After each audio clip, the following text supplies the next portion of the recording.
What I said is, I am aware that MTN is quoted. And therefore, Nigeria shareholders can hold on, but we take away the South African rights. And because of the issue, I'm not sure of the legal status. That's why I say you nationalize and then you privatize it so that Nigerians can take it over and the profit they are taking out of Nigeria will be retained here. Every time you buy airtime, renew your data, pay for DStv or make a transaction through certain South African-owned institutions. Where do you think that money ends up? More than 80% of MTN's earnings now come from outside South Africa, and Nigeria is the crown jewel keeping that empire thriving. That investment is more important than the life of Nigerians. Every single day, millions of Nigerians pour money into companies like MTN, DStv, MultiChoice, and Stanbic. Billions of dollars leave our economy and flow directly into South Africa's corporate system. Yet, here is the question nobody wants to answer. If our money is valuable enough to protect, why are our people not? Why are the profits of foreign corporations treated as sacred on Nigerian soil, while the lives and safety of Nigerians abroad seem negotiable? All this we'll find out in this video. Before we continue, like and subscribe to our channel. I don't understand. Nigerians, is it that they don't have sense?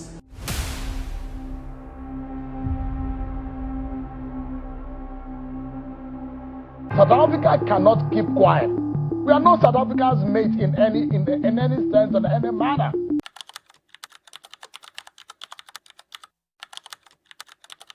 In April alone, two Nigerian men, Amaramiro Emmanuel and Epenyo Andrew, were brutally killed by South African security forces. Right now, as anti-migrant groups enforce a strict June 30 eviction deadline, over 1,000 Nigerians are stranded, homeless, and sleeping on the pavement because our government's promised evacuation flights keep getting postponed. When Senator Adams Oshiomhole stood up in the Senate and demanded that we revoke MTN license and nationalize it, Senate President Godswill Akpabio shut him down instantly on procedural grounds. The financial reality of this relationship reveals a massive imbalance. South African conglomerates have successfully turned Nigerian into an unrestricted multi-billion-dollar corporate ATM. They dominate our telecommunications, control our broadcasting networks, and manage massive shares of our banking sector. When the head of MTN Group openly admitted that 4/5 of their global revenue is generated outside their home country, it confirmed a harsh truth. Their domestic operations are struggling under infrastructure failures and economic instability, meaning Nigeria is single-handedly keeping their global parent company afloat. MultiChoice and DStv apply aggressive. Continuous subscription price hikes on the Nigerian public, while Stanbic back channel massive corporate profit directly back to its own parent entity in Johannesburg. In the rules of global politics, economic leverage is everything. When a foreign country relies entirely on your consumers to feed its economy, you hold the ultimate power.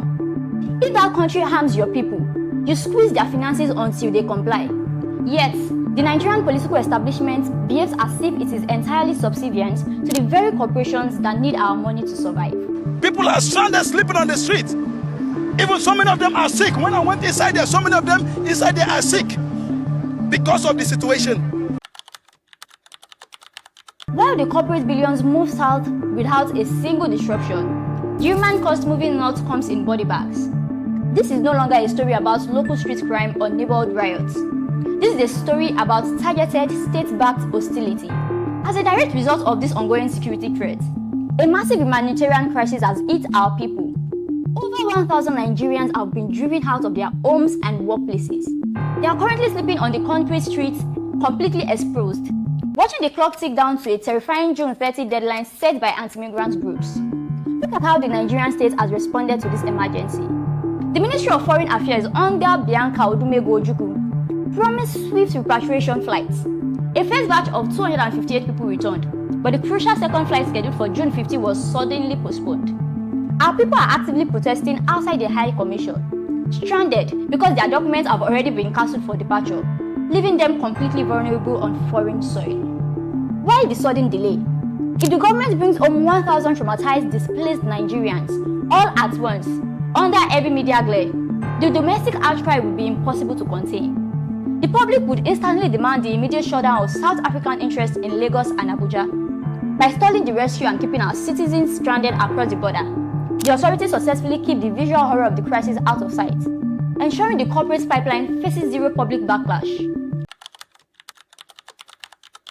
This refusal to hold these conglomerates accountable is a calculated policy that our government has executed perfectly for over a decade. Every single time a major crisis threatens South African corporate assets in Nigeria, the state deploys an invisible shield to protect them. Look at the documented track record. In 2015, when public outrage spiked over the mistreatment of Nigerians abroad, angry citizens marched to protest outside MTN offices in Abuja. The state's response was immediate. Heavily armed security forces were sent to form a physical wall around the telecom properties, treating Nigerian protesters as a threat while safeguarding foreign infrastructure. In 2019, the same script played out, when horrifying videos emerged of our people being attacked. Public anger focused on ShopRite malls and MTN outlets across Lagos and Ibadan. Did the government use this public leverage to demand safety guarantees from Johannesburg? No.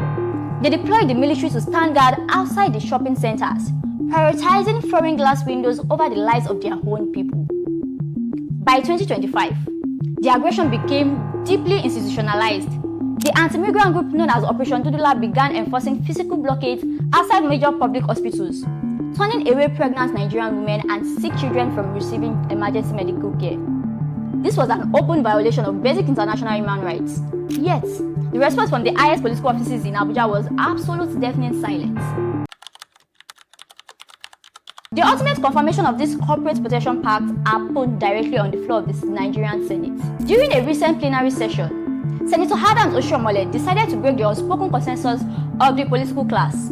He stood up, looked at the tragic death of Amaramiro Emmanuel and Ekpenyo Andrew, and called for real diplomatic reciprocity.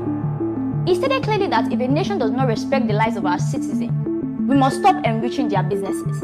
He formally moved that Nigeria nationalize MTN and revoke its operating licenses alongside MultiChoice and DStv to force a balanced relationship. This was a major turning point. The National Assembly possessed the full political weight to shift the balance of power. But look at how fast the system moved to protect the money. Before the motion could even be debated, Senate President Godswill Akpabio slammed his gavel down and killed the discussion instantly. He publicly declared that Nigeria would not touch any South African businesses, hiding behind technical procedural grants and international trade rules. Our people are being killed by foreign security forces. Over 700 remain stranded on the pavement, and the head of our legislature is worried about protecting the corporate licenses of the attackers. This raises the critical question: why are our leaders so deeply terrified of touching MTN and DStv? The truth is that these foreign conglomerates are deeply intertwined with the private finances of the Nigerian political elite. They employ the relative of top officials. They distribute massive multi-million naira legal and consulting contracts to private firms owned by prominent lawmakers. They provide staggering amounts of under-the-table campaign funding and corporate sponsorships that are completely shielded from public audits. When a high-ranking politician blocks a move to sanction these companies, they are not protecting international trade agreements. They are protecting their own secret stock options, their own financial retainers, and their own private wealth. The ruling class has made a cold mathematical calculation. A few Nigerian lives lost across the border are simply the cost of doing business.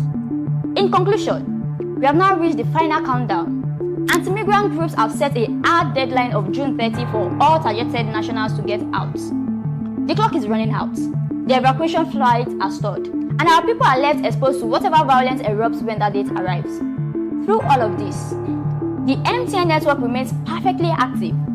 DStv continues collecting monthly subscriptions, and Stanbic Bank keeps moving capital out of our country completely unhindered. They will never stop mistreating our citizens as long as our government treats foreign corporate profits as more sacred than human lives. They know our politicians are taken care of.